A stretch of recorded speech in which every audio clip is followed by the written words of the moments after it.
మాట్లాడే అవసరం ఉందా అధ్యక్ష?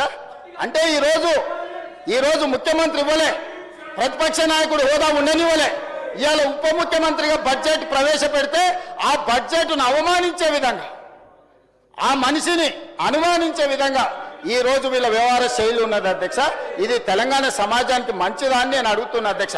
అదే కాదు అధ్యక్ష, ఈరోజు నేను తమరి ద్వారా చెప్పదలుచుకున్నా, బట్టి విక్రమార్క గారు, దామోదర రాజనరసింహ గారు, వివేక్ వెంకటస్వామి గారు, అడ్లూరి లక్ష్మణ్ గారు, ధనసరి సీత అనసూయ సీతక్క గారు, రామచంద్ర నాయక్ గారు, వేముల వీరేశం గారు, అద్దంకి దయాకర్ గారు, ఇట్లా నేను చెప్పుకుంటూ వెళ్తే ఎంతమంది దళితులకు ఈరోజు ప్రభుత్వంలో అవకాశం వచ్చింది అధ్యక్ష? అంతెందుకు అధ్యక్ష, దళితులను చిన్న చూపు చూసే చంద్రశేఖరరావు గారికి కనువిప్పు కలగాలి, ఆ దళితుడు ముందు చేతులు కట్టుకొని నిలబడాలని తమరిని స్పీకర్గా కుర్చీలో కూర్చోబెట్టినాం అధ్యక్ష. ప్రతి క్షణం ఏ దళితులనైతే చంద్రశేఖరరావు గారు వారి పార్టీ అవమానించిందో ఆ దళితుడు ముందు నాకు మైకు కావాలి, మీరు కరుణించండి, మీరు దయ చూపండి, ఇన్నాళ్ళు నేను చేసిన పాపాలకు ఈనాడు శిక్ష అనుభవిస్తున్నా అని మీ ముందల చేతులు కట్టుకునే విధంగా మిమ్మల్ని ఈరోజు స్పీకర్గా మా ఎమ్మెల్యేలందరూ మా పార్టీ తమరిని ఆ కుర్చీలో కూర్చోబెట్టారు అధ్యక్ష. అందుకే ఈరోజు ప్రధాన ప్రతిపక్ష నాయకుడు సభకు వస్తలేడు.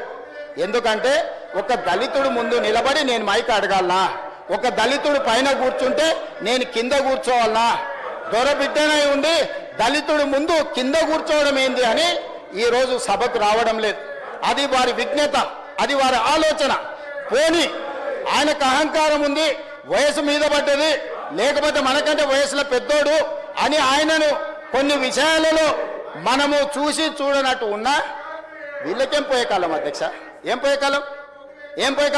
ఇవాళ నేను ఒకటే చెప్పదలుచుకున్నా, బట్టి విక్రమార్క గారు, అడ్లూరి లక్ష్మణ్ గారు, లేకపోతే వివేక్ గారు, లేకపోతే మా అన్న దామన్న గారు, రామచంద్ర నాయక్ గారు, లేకపోతే వేముల వీరేశం గారు, అద్దంకి దయాకర్కు మేమిస్తే వాళ్ళు ఎవరికి ఇచ్చారు అధ్యక్ష? చంద్రశేఖరరావు గారు, హరీష్ రావు గారు, రామారావు గారు, దయాకర్ రావు గారు, వినోద్ రావు గారు, కవితారావు గారు, సంతోష్ రావు గారు, ఇవన్నీ పుణ్యానికి నామినేటెడ్ పోస్టులు అధ్యక్ష. ఎన్నికల్లో నిలబడి గెలిచొచ్చాడు గురించి నేను మాట్లాడదలుచుకోలే, కానీ ప్రభుత్వ పెద్దగా అధినేతగా, పార్టీ అధినేతగా పెద్దగా నిర్ణయాలు చేసేటప్పుడు ఓ దామోదరరావుకు రాజ్యసభ ఇస్తాడు, ఓ సంతోష్రావుకు రాజ్యసభ ఇస్తాడు, ఓ వినోద్రావుకు ఓడిపోతే ప్లానింగ్ కమిషన్ వైస్ చైర్మన్ ఇస్తాడు.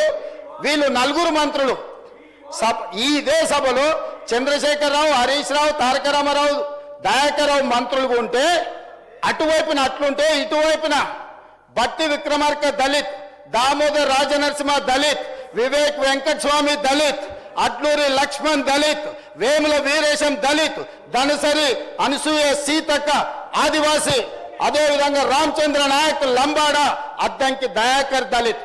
మా టీం చూడండి, వాళ్ళ టీం చూడండి అధ్యక్ష. ఇది నీతి జాతి. వాళ్ళొచ్చి ఒక qualified educated minister, sober personality, Venkataswamy గారు లేకుంటే తెలంగాణలో ఇవన్నీ అభివృద్ధి జరిగినాయా?